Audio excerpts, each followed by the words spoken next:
Greetings. Welcome. My name is Amber Smith, and on behalf of Evolving in Education, I want to thank you for joining.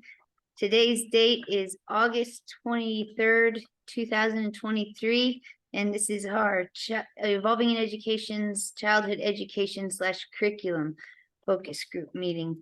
So we have a few things on our agenda today. Angel McNabb will be presenting to us her 3R Educational Solutions LLC. So I'm excited about that. We'll briefly go over the previous meeting minutes.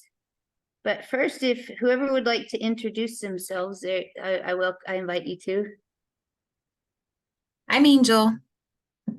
Hi, Angel. McNabb Staley. I'm Ben. Yep.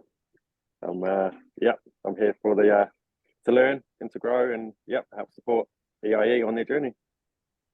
Cool. Thank you guys so much for joining. All right, so we will have, like I said, a brief review of our previous meeting minutes. So last month's childhood education curriculum meeting, we had PJ Motzif. He did a presentation on sort of where the students and teachers are in the public education system in upstate New York. He's a New York administrator. He presented his initiative, Be Real to You, which is a very, very cool program that they're doing. They do the social emotional learning as well. So that was last month's meeting. This is a little section that was suggested. It is Evolving Education Trends. If anyone would like to share insights on current trends in childhood education.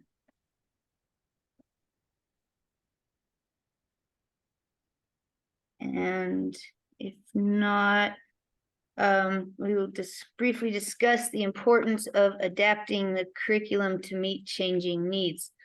So I know that there's a need for more personalized learning in the public education system. And I know through the use of educational technology, we can tailor instruction. And I believe that it can be quite effective in the curriculum and in the movement, sort of in the education revolution, if you would. I think that might be a big part of it. Thank you for joining, Cassandra. All right, so if it's all right with you, Angel, I will go ahead and make you host so that you can do your presentation. Okay. So I'm going to go ahead. I'll just kind of give you a little preview of how 3R Educational Solutions started. I was a classroom teacher for a very long time. Classroom alone, probably 15 years. And then I became an instructional coach, and I had a class. I still got to have my own classroom for one session of English language arts. And then I was an instructional coach for the rest of the day. And then I became a full-time instructional coach in our district. And what prompted 3R was just a really huge shift in our district. We had I'm just going to say it. We had a really toxic leadership environment, and I started being asked to do things that I didn't feel comfortable, that I felt some things were unethical and some things just didn't align with what I believe to be best for children. And so I keep watching the screen to make sure nothing's popping up. So I started my own consulting business, and with that, the district I left was my first client, and they hired me to go to a campus, an organization that's here in town, that's a home, and it was a home and school for severely traumatized youth and neglected youth. And they've been through some really tough times, things beyond my imagination. So when I was there for one school year, and they asked me to be full-time. And during that time, I got my trauma-informed training certification, and that led into me getting yoga certification and my social emotional learning training certification. So I had all these things, and then that campus closed down, and I was already kind of operating under 3R. I just had an informational page about me and things I could do professional development. I was going into schools, and not very many, not very often. I just didn't have time. And in the meantime, I was a real estate agent. I still am. So just recently it has just taken off, and I'm going to throw kudos to Cassie for helping me have it take off. So Cassie, that's on the screen here with me, she is my sound therapy person, and we met through our little fitness program that I'm the yoga instructor for, and she's an administrator. Or is that I don't know if that's your title, administrative assistant, something like that. She's got a title, but anyway, we were just chatting, and she does sound therapy, and she's been in the music classroom, and we were talking about all the different ways you can really set tone for your classroom, set a mood. And we just started talking about my vision, and she shared it, and we've kind of just, it's taken off. That was in January of this year. And here we are 8 months later, and almost to the day. And so we've got our, I've switched platforms. So I'm going to share my screen here. Yeah, I thought I had it open to this. This happens to me every time. So I'm going to try this. Yeah, there it is. If I switch tabs, can you guys see when I switch tabs? I did have everything open. I just see that you started screen. There we go. I see the tab you have open now.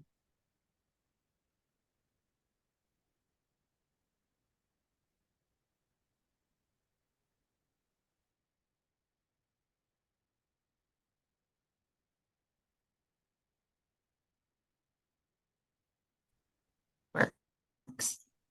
I know I'm being nosy, You but see a blank screen right now? yes, I see. Please click here if the page was not direct automatically. There it is. Okay, so can you see our homepage now? Yes, yes. Okay, so there's my beautiful face. So when teachers sign up, the idea behind this kind of started with COVID, and teachers weren't being allowed, there were no conferences being held. It was all via Zoom. And so I was like, I was doing all this professional development, and I was working for the school and not getting paid for it. Well, I was getting my salary, but I was also creating all this stuff that they were continuing to use. And I was kind of, to be honest with you, I was a little bit bitter about it. I was like, why are they getting to keep my stuff that I've created and all these presentations? And I wanted to monetize on it on my own, and also just reach more people. We have a lot of free sessions. So I'm going to try to sign in here and see if I can get that to work. And you'll be able to see some of the things that we offer. Everything we do is with a trauma-informed lens. And that being said, I didn't even realize the things that I was doing that was beneficial for kids who've been through severe trauma. Just like Cassie has a presentation on routine. We have a podcast where we talk about the importance of routine in your classroom, the importance of routine for yourself. And I have some on data and how you can collect data in so many ways. It's more than just numbers. And it's, collecting data on books your students like to read. Even having students, I haven't done this one yet, but having students collect their own data on their heart rate, on when they feel anxious, and talking to them about, checking your pulse. I've done a lot of research on that through my trauma-informed training. But right here, you see our dashboard. And basically what we do is we create these courses, and you'll see there's a balanced learning curriculum over here. It's yoga with an SEL lens, and it's a full curriculum for K through 6. And then here's Cassie's sound therapy. And the interviews that we've held lately, or the past few days, are for course creators. I was talking to Amber and Ben a little bit about that. Teachers who want to sell their, or even present or have a platform for sharing their work. If they're really knowledgeable, like the ones we have are knowledgeable, the ones I talked to today, in integrating technology in the classroom, teaching kids how to use it safely. Of course, sound therapy, that I keep talking about sound and art because we've found that I didn't, like I said, I didn't realize it, but just using sound in your room and rhythm through every transition, just that is a classroom management strategy, and it is very regulating. And so I feel like I kind of hound on that, but that's Cassie, that's our bread and butter right there. That's what we like to talk about. So we also have a podcast where we share out just open discussions about things going on in education. And, we've interviewed some people. So if you guys have anything you'd like to share on our podcast, we would love that. And we just started season 2, which, Cassie, yes or no, did you get it up and ready for today? Is it airing today in the morning? Okay, it's going to air. Sorry. So it will air tomorrow. No, it'll air tonight. It'll just be tonight. Oh, tonight. Yeah. Yay. So see, she's my right hand. So our podcast it's fun, a lot of laughter and but a lot of just really engaging conversation. And it's almost, I feel like it's not work. We just enjoy sharing and getting feedback from people. And it's a little bite of information and a podcast. We try to keep them around 30 minutes or less for teachers, because they don't have time, and they can listen to it on their drive to work or during their plan time or at lunch. So anyway, I guess I'm gonna just stop. Do you guys have any questions so far about what I've said and how we got started? Cassie, do you want to share anything? There we go. No, I think what you're sharing is great. Just what our goal is to really inform teachers of how you can organize your classes different, how you can maybe come at it at a different angle with some of our students, especially with all the trauma that we are seeing in schools post-COVID. I mean, it was there pre-COVID, but it seems like post-COVID we have an uptick in those kind of things, and just being able to share with teachers and hopefully change some classrooms. That's our goal. So, go ahead, Amber, were you saying something? Oh, no, I love it. I love what you're saying. It's like organizing classrooms differently and sort of classroom management. Ben, did you have anything I saw you had unmuted there. I think No, I'm just really impressed. It looks awesome. Yeah, no, this is really cool actually. It's opened up a lot for my ideas actually as well. So yeah, no, great. Yeah, I think, Ben, you've said some things that I've kind of hopped on board with, and just the few meetings I've listened to. Cassie and I talk a lot about grounding and how kids are not as grounded. So, and like this, you can kind of follow my mouse over here. What's your vibe? We talk to teachers about you're paying attention to the energy you're putting out, and trying to really also teach kids, like, every choice you make, everything you do, every reaction you give is your energy. And if you wonder what your vibe is or what is your energy, just look at what you're receiving, how people are receiving you and how they're acting towards you. So you've hit on some things. I think I was outside in the swing on that. I think it was a July meeting, and I was like, oh, I love it. And I was like cheering you and off and on in the background. But it's definitely, it's kind of something new for me that I've really embraced. I want to say new, about within the last year or so. And it's just nice to have people who share in the same ideals. And we try to present it in a way that I don't want to say sounds like a hippie, but in a way that doesn't sound like we're preaching a religion, an anti-religion or anything like that. It's just, it is what it is. The world's a magnet.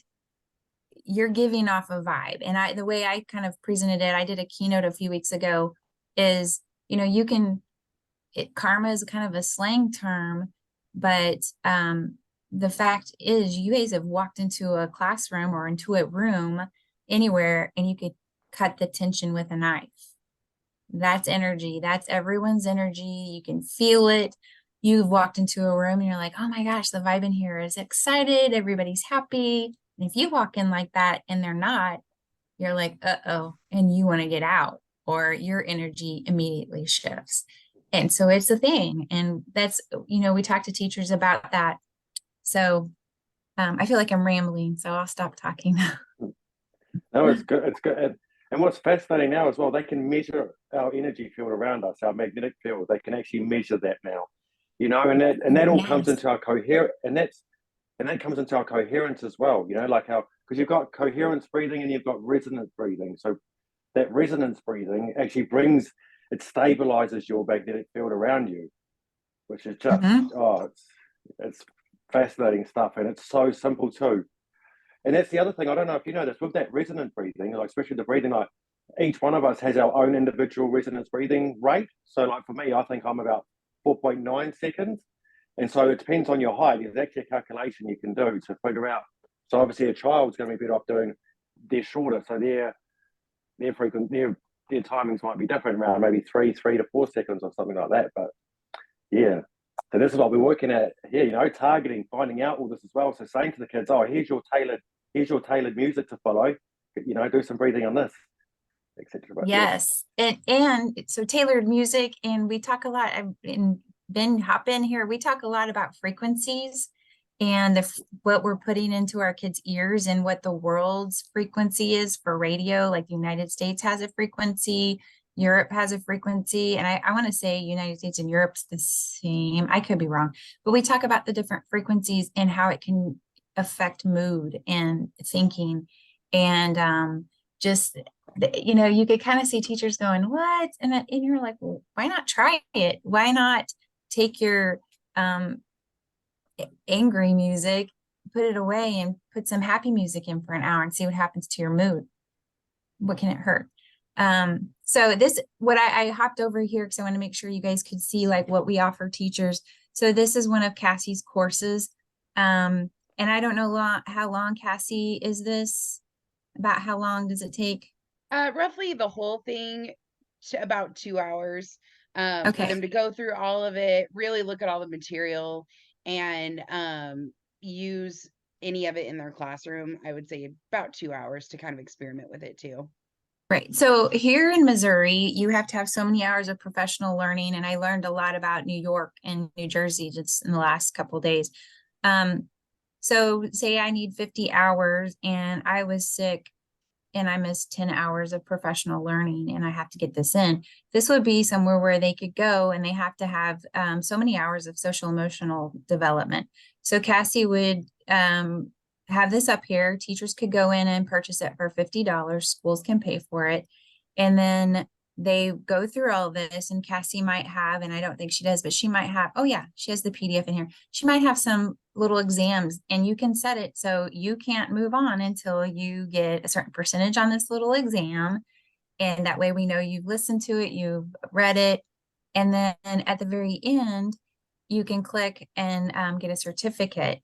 And that certificate will come with Cassie's credentials. Like you earned 2 social emotional learning professional development hours on sound therapy, instructor Cassie Lupin, certified sound therapist, and teacher or music teacher or music education. So her credentials go with it. So that's when I say I don't want to just, I know you guys, people might have fabulous things to share, but we need the certification to go with it. So they can Google Cassie and make sure she is a certified teacher and she has her certificate in this, because schools don't want to pay for just whatever.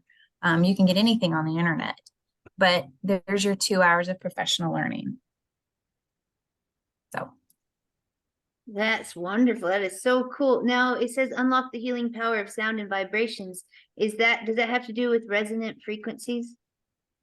Yes, I kind of go into all of it, and then further into the course, I go into, okay, I give like a in this one I give like a basic of the frequencies and vibrations.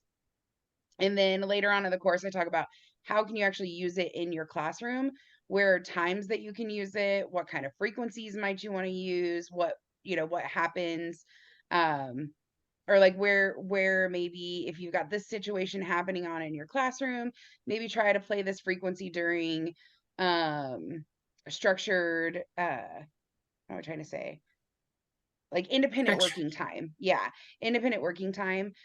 So yeah, it kind of goes into what it actually does to your body, how it works with your body, and then how we can actually use it for our kids. Wow, that fascinates me. I'm so happy to know you guys are out there doing that. That's phenomenal. Really quick, I want to talk to you guys, Angel and Cassandra, about we're also working with Evolving Education. They're a separate 501c3 nonprofit whose mission is to travel the globe in search of the most innovative teaching practices in the world. And they provide they have a 3-month learning expedition called the Learning Expedition, where they do their teacher training. Now, it's always been a goal for Evolving in Education to sort of bring all these people that are out here doing the great work, bring them all together and inform each other's and sort of excel each other's work. Would you guys perhaps be interested in a collaboration between Evolving in Education, and 3R Educational Solutions? Sure. Yeah, I'm open to anything that's gonna, not only help our business grow, but also just help educators. We're all the same, but we're all different. We all have the same problems. They all look different. So I mean, I'm in. I just spoke for Cassie. Oh, I'll do whatever. I'm good. That's phenomenal. Very cool. Yes, and not to imply any holes in anyone's, programs or training or anything, but I just feel it could add so much value it would complement each other's training so well. And they have this great training and you have this great training, and why not sort of work together to further inform is my Sure. And another thing that we have on our website is we have an affiliate program, and I don't know if their website does or what they offer. And I mean, I'll try to, I made a note to look into it, but like, if you want to become an affiliate on any of these websites, and this may be something you want to do, Amber, if you have a website for Evolving in Education. So the more we grow and the more courses we sell to schools and to teachers, if people are on your website and you have somewhere they can click to drive to our website, if they purchase something, then your company gets a kickback of that purchase. And so the same goes, say Cassie has her own website for specifically sound education. I don't think she does, but say she does, and she wants to be an affiliate, then she can also drive. So all the cookies, all the things that I don't understand, that it'll see that Ben got to my website through Evolving in Education. And if he purchases something, then you would get a percentage of that purchase. I see. So it could be a money maker, a fundraiser type thing, Yes, one more quick thing about 3R Educational Solutions. On the left there, we had all the options. Now, was that is that the curriculum? Is that for children, or is that a teacher training curriculum? It's teacher training. Wow, It's that's awesome. specifically teacher training. And now teachers can, so say the 4 people that I met with, when they start producing this, they can put lessons and materials that teachers can use for children. They can put that throughout their course. And like, I'm a yoga instructor and I'm chomping at the bit to find time to put up some brain breaks for yoga and perhaps some sound. And I just haven't done it yet. So I could give the professional learning part of here's how you would use this in the classroom, and then video it being used in the classroom. And then here's how you can do this, and then also provide. And so I should say, the balanced ed is that it's for kids. So the curriculum's all there, and the materials for the teachers to use with students is there, but so is the training.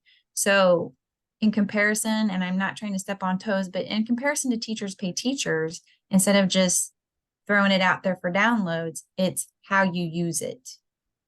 So it's not just like, we call them busy worksheets or cute little clip art sheets. It's how you use it. There's like Jenny's, I call it's the balanced ed curriculum that's on there. It comes with literature, recommended literature to use. And so you can kind of find that book. And then if you don't really care for that book, you get the idea, you go get your own book. So that's really what I'm looking for people who want to put presentations on here, not just the credential, but materials. How can teachers use this in their classroom? And it's great for homeschooling, things that parents don't really realize teachers do.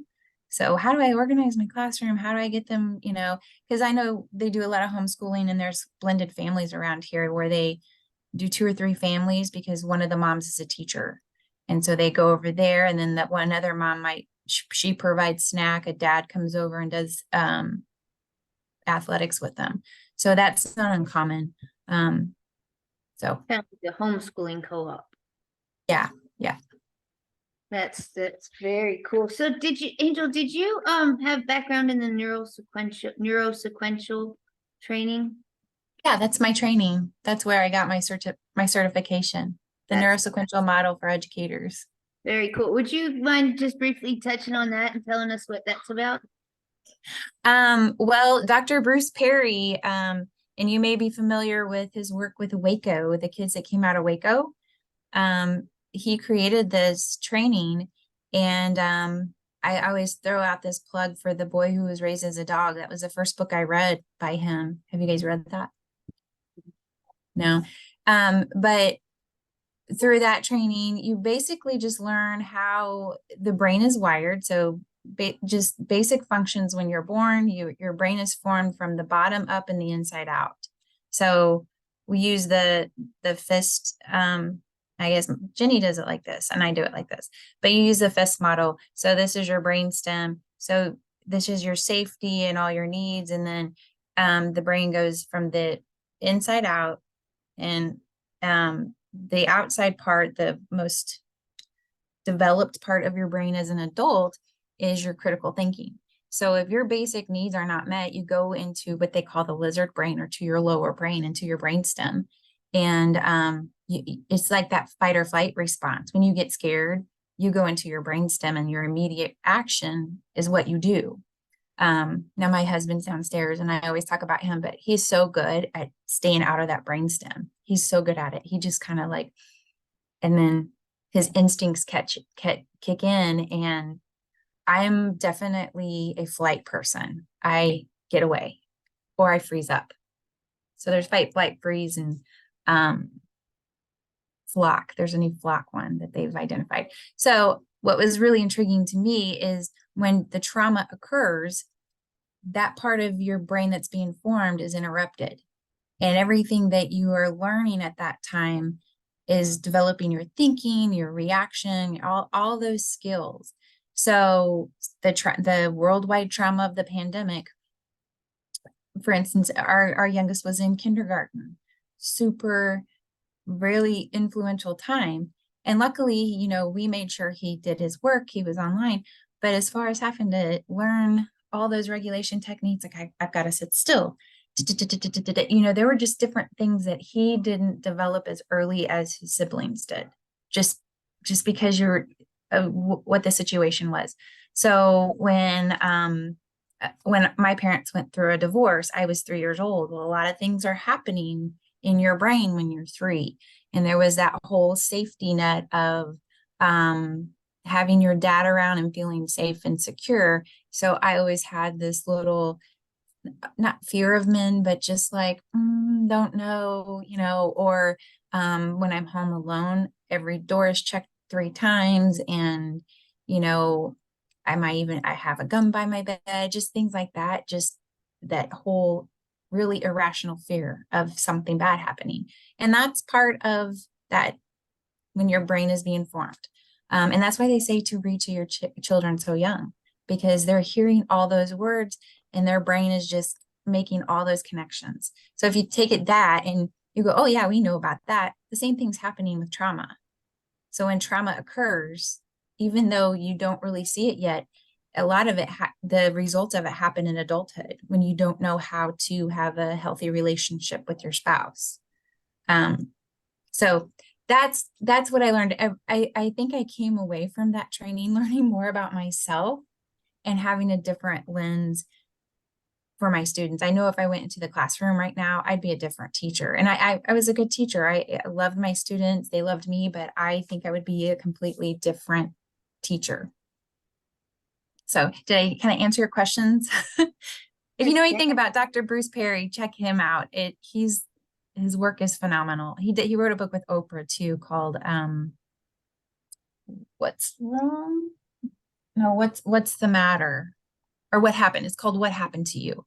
What happened? It's kind of that changing that language from what's wrong, like when something's going wrong and their kids are arguing or whatever, instead of saying what's wrong, you say, okay, what happened? Because what's wrong insinuates to these kids with trauma that they automatically did something wrong and you're mad at them. So Oprah and Bruce, I have it on Audible. Oprah and Bruce go back and forth chatting about trauma and using different language. And he's the boy who was raised as a dog is a series of short stories, and you're just like, wow, just wow. So anyway. Wow. Thank you for sharing that.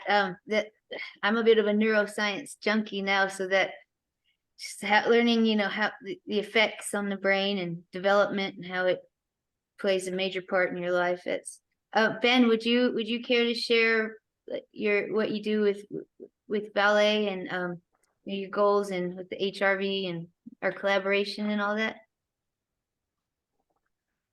Yeah, I suppose our goal is to help students, or anybody,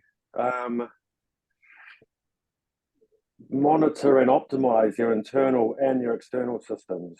You know, preparing them for the future, really, preparing them for the gig economy. You know, the new digital world that we're moving into. Just keep giving them access to the tools to be able to monitor themselves.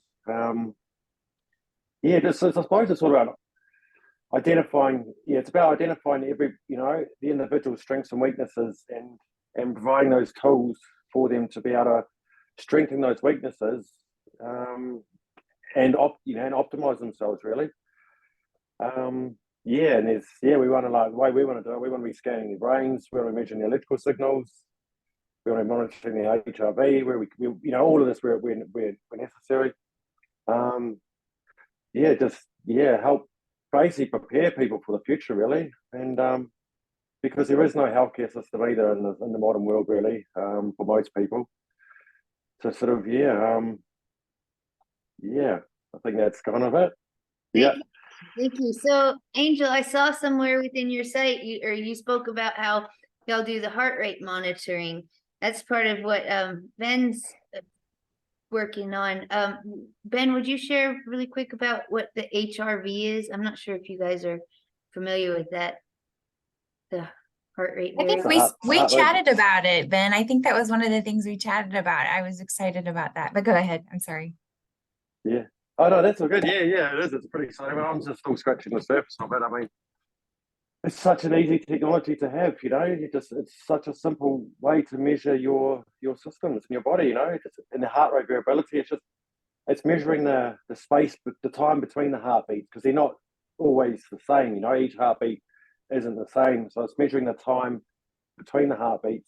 There's a bit more to it than that, but it's amazing. So it's showing you if your system's in the parasympathetic mode, or if it's in the sympathetic mode. You know, so it's allowed. Like I've been using it as well. When I can feel myself getting really stressed, I go, okay, take a measure. I'm like, okay, here we go, and then I do some breath work different types of breath work, and then I reassess myself and go, there we go. And you can, it's sort of a, yeah, it's a really great tool, I think, for just understanding your body, you know, like, because even that for me now, even understanding, you know, understanding what's happening in your body when you are in a state of stress, and how easy it is to actually sort of bring yourself out of that mode as well. It's not always possible. Sometimes the stress is a bit too much, but yeah, I think it's just a really simple, great tool that everybody should have access to, which we do now, because, you know, on our phones, like same with our smartwatches, you know, you don't even need any fancy devices. You can, yeah, and but also your camera on your phone. I don't know if there's that app. I can post the link, but you just stick your finger over your camera on your phone, and the flash shines the light into through your finger, and the camera measures the blood oxygen and can see what's happening within the blood. Just and so you know, it's doing the same job as your smartwatches basically. It's measuring HRV the same way your watch does, but just in a sort of one-off measurement sort of way. And that app's called Welltory. It's really cool. And I think it's free to start, or it might be free. Welltory, Welltory.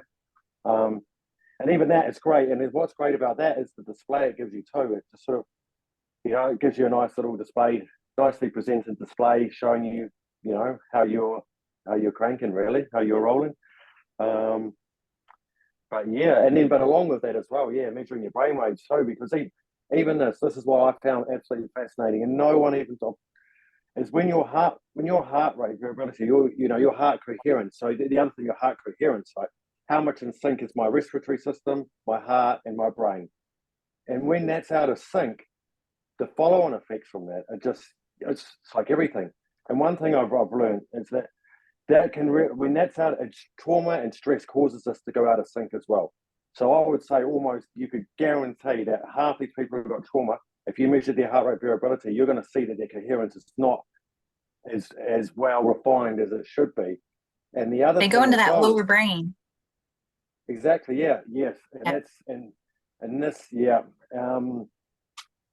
And the other thing which was super fascinating was that when your coherence is not cranking as it should be, it can affect your prefrontal cortex as well, which makes 100% perfect sense, because it's just the brain is in a state of stress. You know, the body and the nervous system is in a state of stress. So when your body's in a state of stress, your brain, you're not utilizing that prefrontal cortex as much, you know, because you go into stress mode and and what's even more fascinating, once I've realized, there's a term called transient hypofrontality.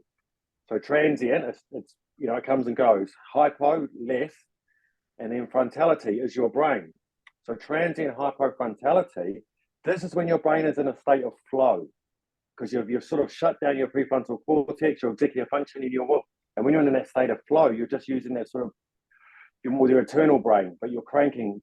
But with stress in that, a lot of stress and traumas, and these are what ADHD symptoms as well, it's not a transient hypofrontality, you've got persistent hypofrontality.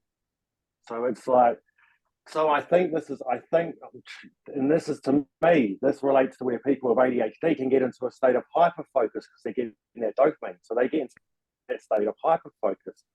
So they're sort of, and I'm not sure quite how it works, but it almost gets me to this, if people, especially with ADHD or executive function challenges, whether trauma-based or just genetically based, if they can harness that hyper focus that they get, they should be able to get flow state on tap in a way. Because they're already halfway there with their persistent hypofrontality. But it's all connected. It's all connected. Your heart coherence, you know.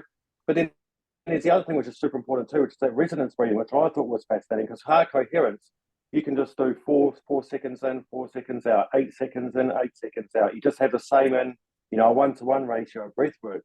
With a resonance breathing is a designated time. You know, for me, I think it's like 4.9 seconds is my ideal, but I roll with 5 seconds because it's close enough to do. So that's the other thing we need to look into as well. It's like, yes, we can do the coherence breathing, but what's more important? Some people, the resonance breathing might be more important, because you're actually, with the resonance breathing, you're putting your own magnetic field into a state of resonance. You know, it's all flowing correctly. Whereas so coherence breathing is putting your heart, brain, and respiratory system into sync, but it's not so much putting your external field into a resonant frequency. I think this is how it rolls. I'm still learning on this one, but yeah. And actually, there's a lady we should ask if she could do a presentation for us who I was speaking to. She's doing her PhD all around this stuff. So she might be a fantastic board. I was going to reach out to her, but this has reminded me to do that. So yeah, yep. That'd be awesome. Yeah. Cool. Cool. Thanks for sharing that. You guys are talking Yeah. about. And those, actually, oh, have I frozen? I have. No, we got you. Can you guys hear me? You're still here, loud and clear. Oh, you got it. Cool. Oh, so, and Angel, I was actually going to ask you because are you doing content creation, like you're doing course creation stuff, are you? Yes. Do you have No, I something think I you want lost to you guys. create? Oh no. Oh yes, yep. Sorry, I think my side is cutting out. Yes, we do Well, the content. way I learn is because I know how my.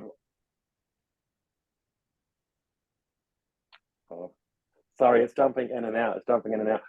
I'll try again.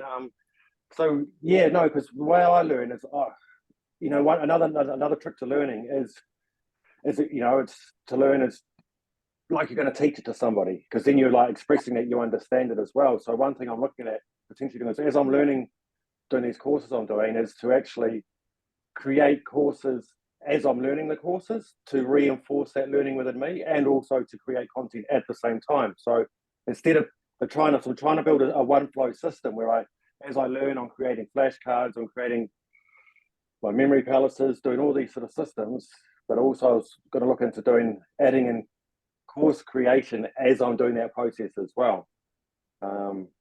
Yeah. So your website, has that got that good stuff on there, has it? Oh yeah, you can Yep. create a course, and you don't have to make it go live until you're ready. It can be completely in draft mode where nobody sees it until you're ready to share it. Mm-hmm. So yeah, if you have something Cool. you want to create, absolutely, I'd love to talk to you about that.